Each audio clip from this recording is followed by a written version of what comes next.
everybody. Hello, Mayor. Me to everybody. It's MicheleMarieDalene. Today we have some business to talk about.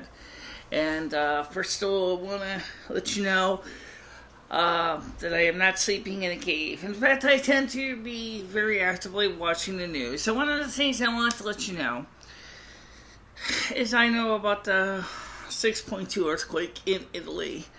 And I am really sorry for the families. And the towns that have been decimated by the 6.2 quake. And we really, my heart goes out to you. I'm really sorry you had to lose everything.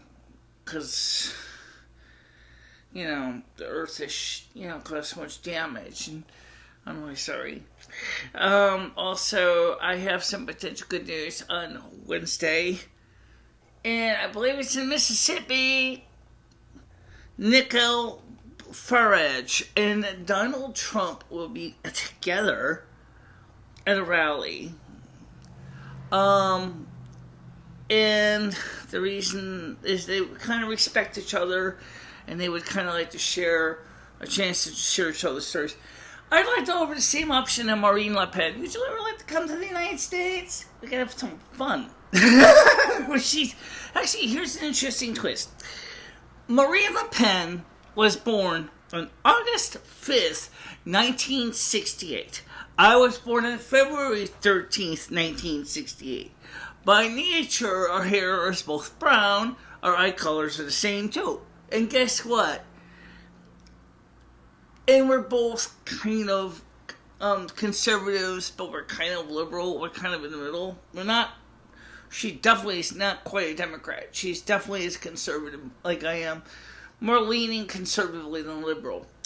And unfortunately, I don't know French, so I can't communicate with her directly. T-Mobile, by the way, is offering, because of the disaster in Italy, is offering free calling to Italy for families and loved ones who have family in Italy who need to call and contact them and check on their health and status. Very interesting.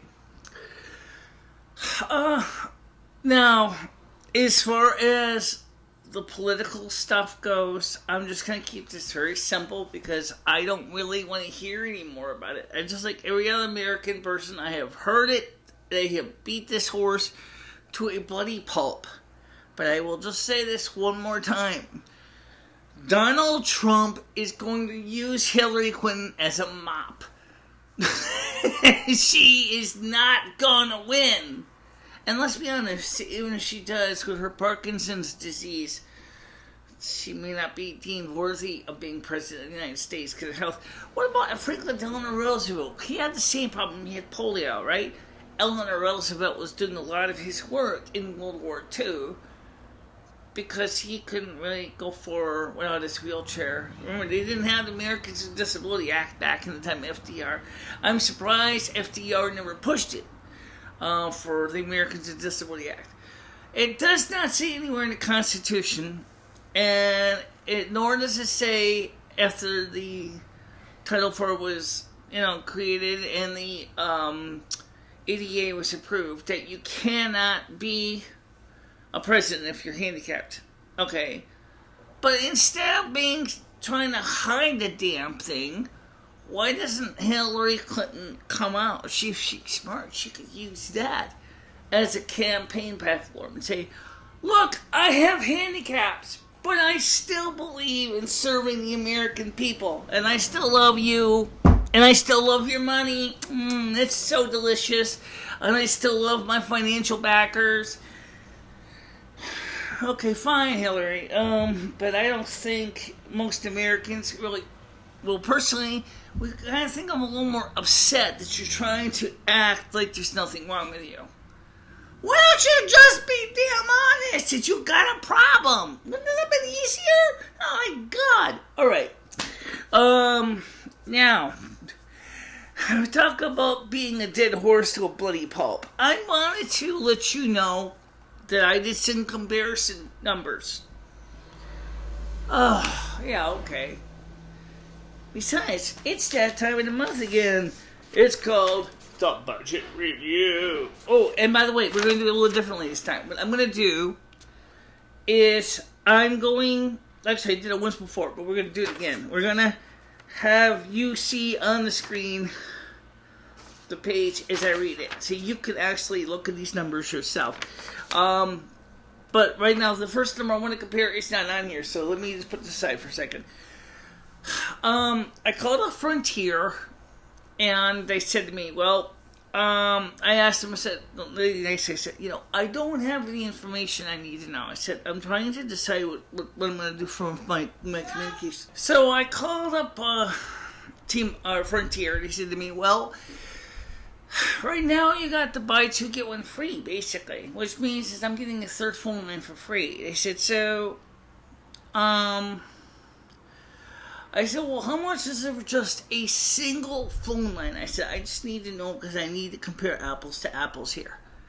What's as best I can? Well, I said to me it's going to cost you for a single phone line $30.99 plus all the taxes and horseshit. And it's about which means the total is going to be about $50, which is the same or very close to the price for one single phone line, prepaid or postpaid, from T-Mobile with 6 gigabytes of data, unlimited talk and text, and as long as you switch to it before September 6th, you're cool.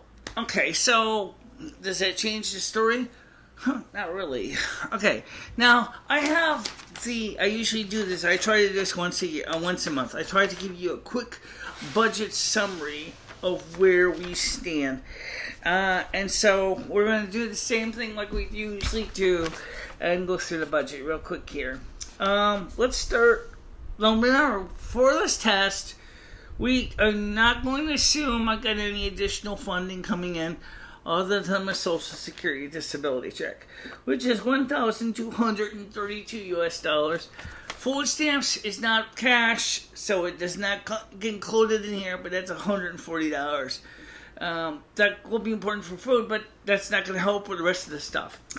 The rent is still $700 a month. Electric, right now is a $30 credit because the Berkeley paid a little more than it really was. And I must also point out is as we get closer to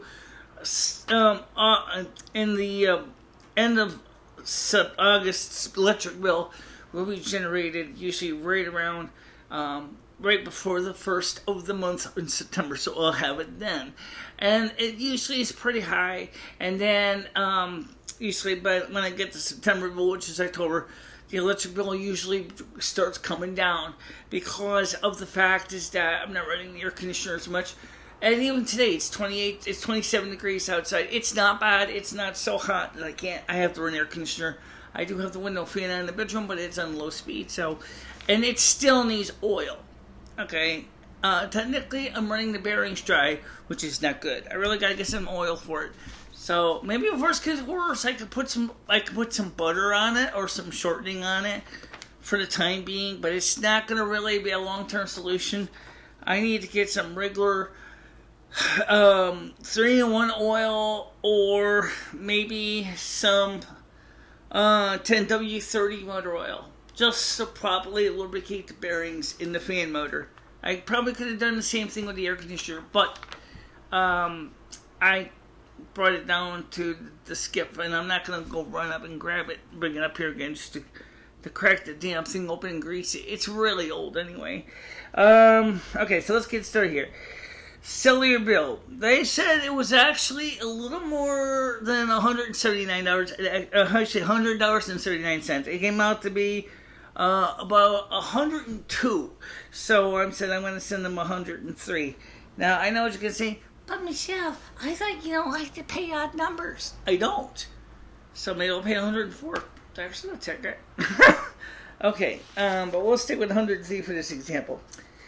The total telephone, the home phone is about $100 for home because of late fees and shit. It's like $130, and then you have this internet, which is like $69. I can't pay either this month.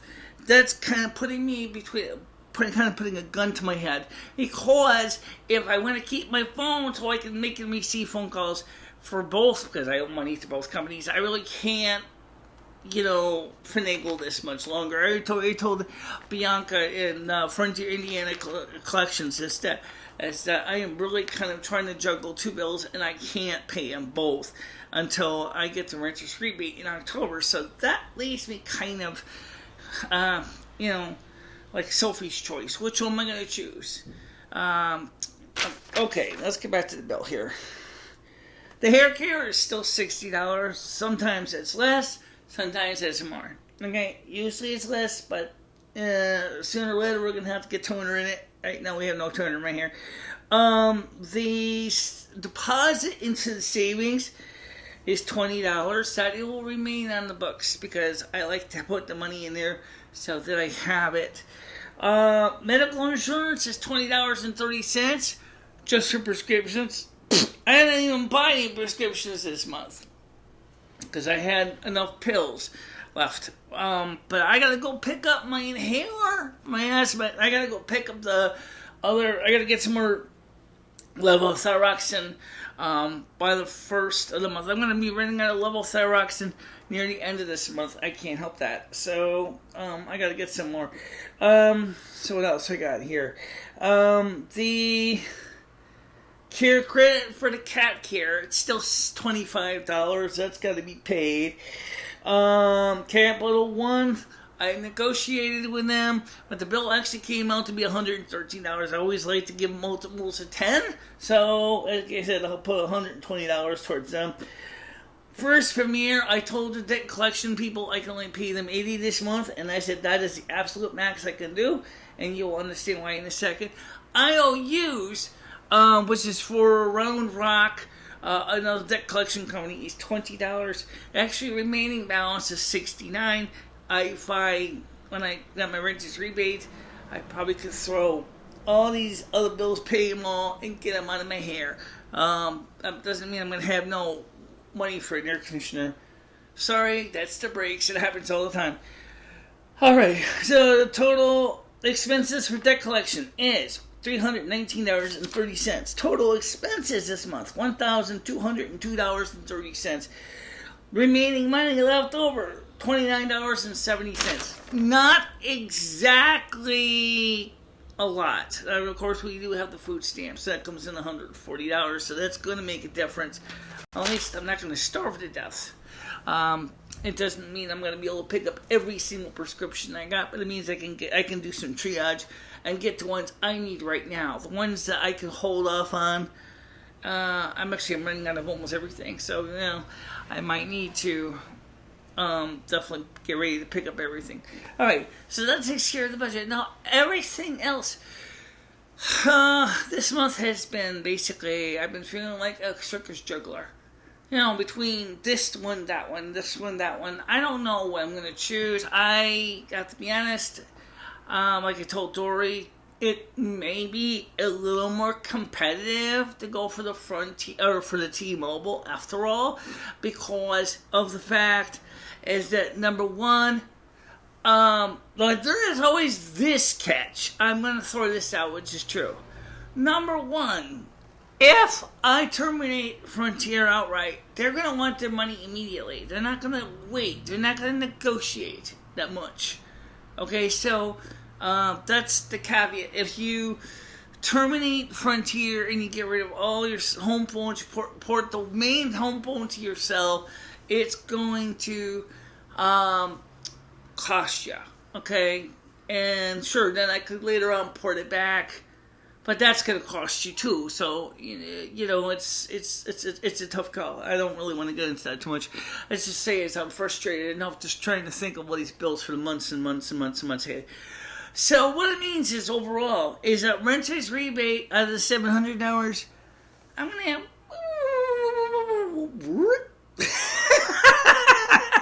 nothing. Well, maybe not nothing. I might have something. I might have enough money to buy an iPad. Or a PowerBook G4, which one do I want more?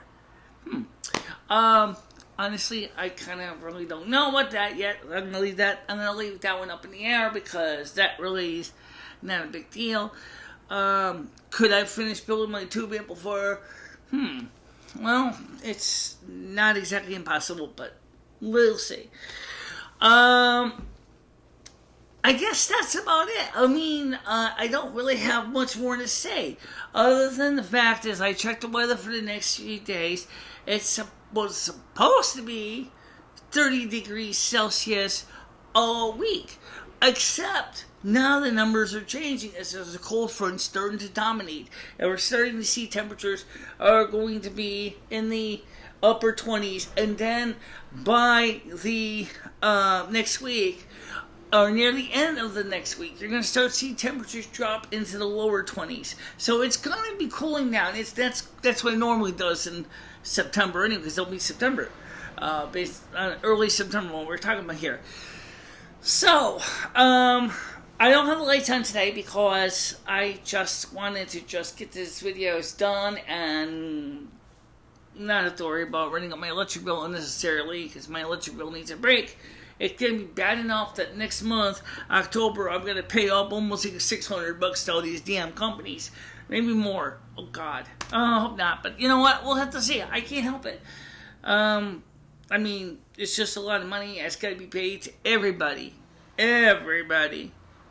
It's like, there's a lot of mistakes made, and I confess to my brothers and sisters that I have sinned in my own faults and what I've done in my words and my deeds. And I ask ever present Mary and all the angels and saints for you to pray for me, the Lord our God. I'm serious. I'm sorry. I screwed up, okay? No way I'm going to deny that. I screwed up. Mea culpa, multa maxim, mea culpa. I made a bad plan. I should have done this in October instead of August. Oops. Okay. But part of it was true. I couldn't help it with the issue with the Barclay Fund. I can't do anything about that.